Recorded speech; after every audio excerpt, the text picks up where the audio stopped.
What's up, YouTubers? My name is Terry, and today I'd like to talk to you about how to remove animal or human poop or urine from clothing.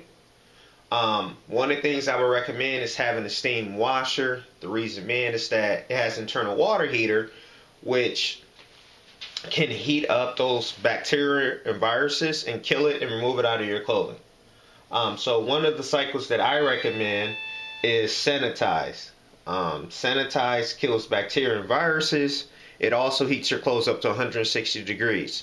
I have had instances where my dog have pooped or peed on comforters and blankets, and I kid you not, when I chose the sanitize cycle, it removes everything. With the sanitize cycle, everything comes pre-programmed by the manufacturer. If you kind of slide this over to the right, I'm going to show you right here where you see the settings where it says temperature, soil level, and spin speed. All that's pre-programmed, so nevertheless, just place the clothes inside the washer. Please do not enable steam. For some odd reason, when you add steam to the sanitize cycle, it does not remove the odor from the clothing.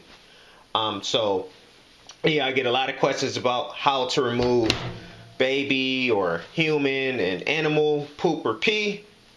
That is how you remove it, by choosing the sanitize cycle. Thank you. Have a great day. Bye.